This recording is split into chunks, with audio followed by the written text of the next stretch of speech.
Hi guys, it's Kelly here and I am back with another video. Today I am featuring the succulent spray from the new Gina K Designs release. It's a beautiful, generously sized image. I knew I was taking a risk with the dogs in here. You hear the jingles in the background? Crazy dogs. Anywho, back to the card. So I am actually going to be doing some watercoloring with Distress Oxides. It's been quite a bit of time since I've done this.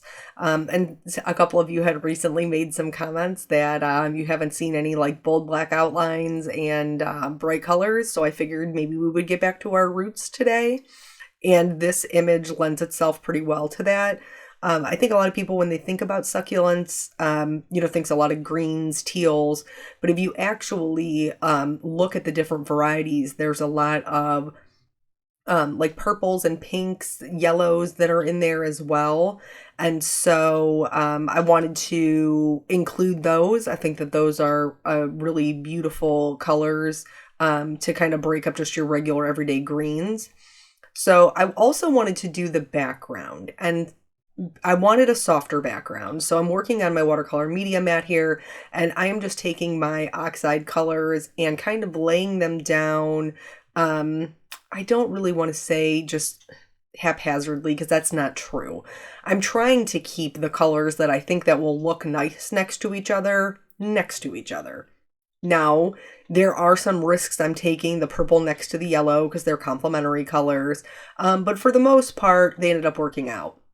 I sprayed down these with some water just in a spray bottle, and then I'm going to hold my card because I knew that my stamp's going across at an angle, and so I kind of wanted the same impression for my background, and so that's how I held the cardstock. I didn't just push the whole thing down. This is a really forgiving technique. You can keep adding, or if you don't like it, spray your cardstock and soak it up with a paper towel to remove it. You can see that I'm dabbing it here with a baby wipe to kind of lighten up some areas. And then I just keep going back in and dabbing it in until I'm happy with it. This is a great technique if you're looking to make a couple of different backgrounds.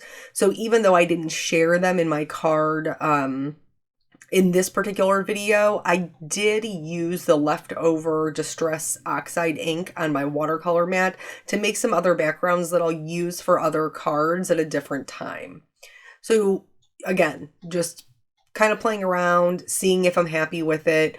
Once I have it where I want it to be, then I'm going to set it aside to dry. I'm going to be just watercoloring with the same Distress Oxide colors.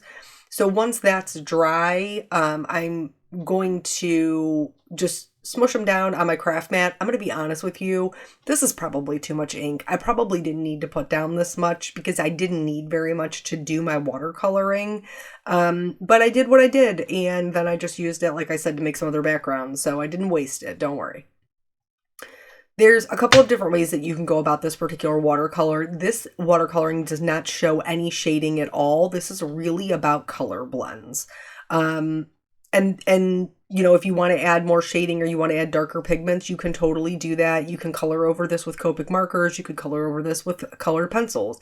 There's a bunch of different ways that you could do this, but I really just wanted the beautiful watercolor blend of the colors, and I just left it the way that it was, and I was happy with it. So one of the first ways I'm going to put down color is by just using clean water to fill in each petal. There's no embossing here, so you want to make sure you're not working next to two areas that are wet unless you don't care if they run into each other. That's going to be a little bit of a kind of a looser watercolor look, but if you're into that, you go with God. You do you. And so here I'm putting down the color, and then I'm just dropping it in. I did find that whatever color I put down last, that color was the one that you could see more of. So typically I would put down my teal, which is peacock feathers, and then I would add in my purple, which is wilted violet. and that gave me much more purple. On the couple of them that I did the reverse, there was more teal. So that's just something to consider when you're putting your colors down. If you're like, I really love the teal and I just want a hint of purple, put the purple down first and then do your teal. So here I'm going to go ahead and speed this up. This watercolor piece did take me, I think I worked on it over 2 days because, again, just not a lot of time. Plus I had picked up a shift at work. So yeah, just was what it was. And I did just let my Distress Oxides sit there. There wasn't any issue like with me, coming back in the next day, even though they had been sitting out, they were uncovered, just like you see them now. I didn't have any issue coming back in and picking them up with the water and having them work exactly the way they always do. So the other way that you can put down the color is you can pick up the color first and paint it where you want it to go. And then, again, with the second color, paint that in where you want it to go. And then just use a damp brush to kind of go over top of them so that they blend together. Really, like I said, it's so forgiving. Any of those will work, whatever you're comfortable with. A combination of them. I'm pretty sure I did a combination of them because sometimes I get sick of rinsing my brush. First world problems. I get sick of rinsing my brush. And so there are times where I will just, even though I already have color on my brush, I will go in and wet another petal. The only thing to be careful about with that is if you have a lot of pigment on your brush, you can end up with a petal or a leaf that is a little bit one note in its color because you've spread it all around the entire petal instead of letting the water kind of blend them. I hope that makes sense. So yeah, we're gonna get into this watercoloring. I'm gonna let you watch while I talk because that's what I do. So the new Gina K release is amazing, she has such talented designers, and she always does a live. So if you're interested in that, it's on replay. You can check it out because my video won't be going live until after her live. But I will link her entire release below. There's a lot of these images that are very generously sized, which I love because you can use part of it or all of it. You know, if you're a person who makes 5x7 cards, these are great. Or if you're a scrapbooker, beautiful images for that. So yeah, this week in my personal life has been just straight getting ready for Peanut's birthday. That's pretty much all that's happening. I have 2 days to kind of work on my card making. I did the graduation cards that you saw me do in one of the last videos. I packaged those up today to take to the store because it is graduation season. I'll be very interested to see how many of those sell. And then the other thing I'm trying is some blank cards. They have a sentiment on the outside, but nothing on the inside. And I want to see how well those sell. I don't know. For some reason, I just have this image in my head of a person who gives a handmade card, probably is the same type of person who maybe would want to write their own message. So we'll see how those goes, and I will keep you guys updated. But we're having a party here. And because remember when I told you that all the children's were sick, both my kids were sick last week. And so he didn't get his invitations out when he was supposed to because he wasn't in school. So the kids that I did let him invite from school, I let him pick, but I capped the number because I cannot just have a crazy amount of children running around my yard that I'm responsible for. He didn't get to pass them out until yesterday. So are these kids going to come? Who knows? Your guess is as good as mine. I feel like, it's probably a little bit last minute. I know that the kids in the neighborhood will probably show up, so he won't be friendless, and maybe that'll be enough. I don't want him to be disappointed, but at the same time, it was completely out of my control as far as him getting sick and not being able to take them where they needed to go. We're just doing a cookout. It's pretty much what we always do. We've lucked out for most years and had really good weather. This year they were saying that we were supposed to have good weather right up until yesterday, I think it was. They changed it to a possible chance of thunderstorms. I think it was just in the evening at first, and now it is literally all day. All day there is scattered showers and thunderstorms. So will we get hit? We don't know. We don't know. It's that time of year. You never know what you're gonna get. I hope that he does have at least some sun to get out there and kind of play in the yard, burn off some energy and play around with his friends. But if not, we've already decided we're going to clean out the garage to set up some tables and things like that, so that people have places to sit.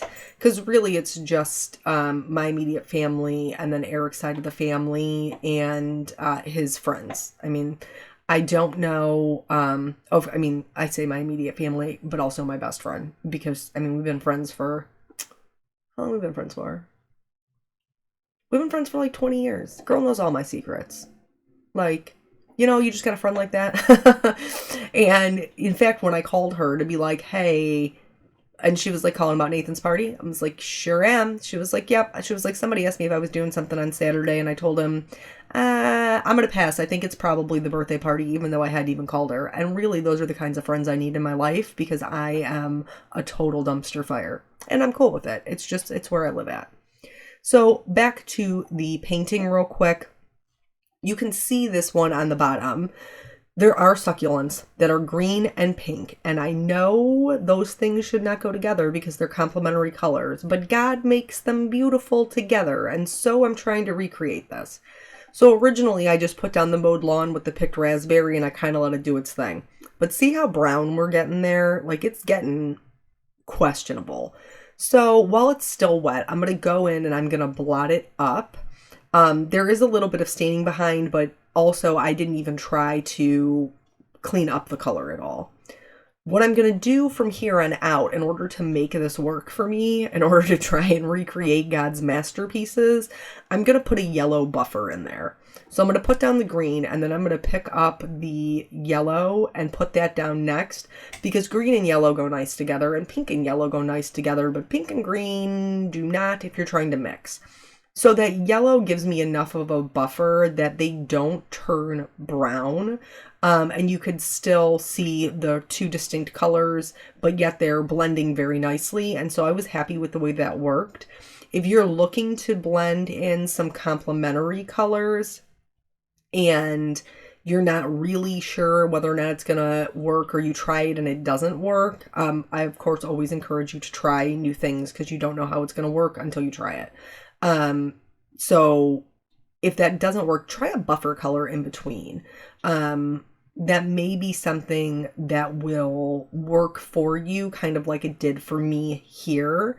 And it may not. They may be too far removed, like a green and a red. That would be a hard one to buffer in between. Maybe a blue would work. But you're definitely going to get some purple. You're definitely going to get some teal. I don't know if, it just depends. Try a buffer color. See how it goes. But yeah, so we're just going to do hamburgers, hot dogs, some pizza. My girlfriend Cindy was like, you have to have chips. And I was like, what do I need chips for? And she's like, 'cause kids like chips, Kelly. And I was like, but I don't want to have like this bowl of chips that everybody's got their little hands in. And she was like, no, but you need chips. You need chips. So I don't know if you need chips or not. But what I did was I bought the single serving size, like the little lunch pack chips. I will put them in a bowl. They can pick out their bag of chips that's theirs. And then I don't have to worry about dirty little hands in the chip bowl that everybody is eating out of. You know what I'm saying? I don't know. I feel like I trust adults to wash their hands more than kids, but I don't even know if I should do that. I don't know. Anyway, so we are almost done with the watercoloring here, just finishing up the last couple of leaves for this particular succulent. And then I can't ever leave well enough alone. You guys know this. So even though I wasn't going for any sort of dimension with the watercolor painting, I really just wanted those beautiful blends. I couldn't just leave it completely flat because I have a problem. So in order to fix that, I am going to use some hickory smoke, also in the Distress Oxides, and I'm just going to go in and put in a shadow. Real simple. I'm just using, so I like to do my light source as if it's in the top right corner, which means all my shadows will be to the bottom left. And I'm just going to pick up some of that hickory smoke and I'm going to paint it to the bottom left-hand side of all of the images. Does this make a huge difference? I think so. It makes a difference. I don't know about huge, but it does lift up the image off of that background, which is really what I'm going for, so that there's just a little bit of dimension.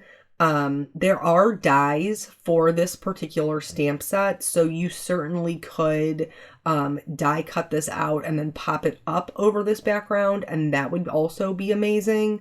But this is what I chose to do for this one layer card, is to just paint in my little shadow and be happy with that. Now, let's talk about Distress Oxides. Distress Oxides are beautiful. They mix differently because they have pigment properties. So whereas like a Distress ink, they may mix more because they're more transparent. A Distress Oxide is definitely more opaque.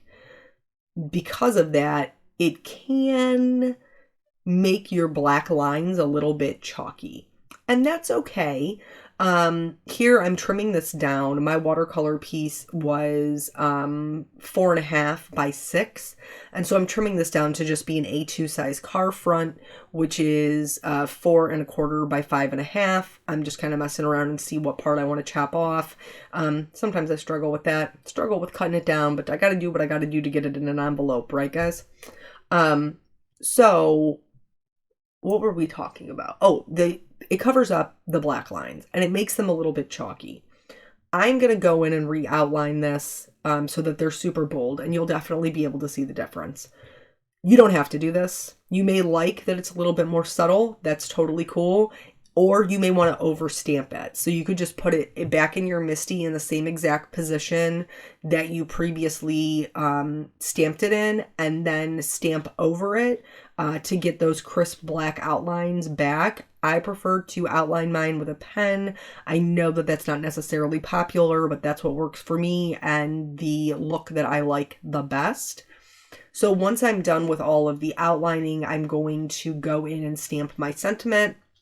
This set, y'all, has so many good sentiments for so many things. You've got like some birthday, some thank you, some friendship, some love you. Like there's just, I love sets that have a lot of sentiments in there that you can just use for multiple different cards. Like I am here for that because I feel like I'm getting more for my money.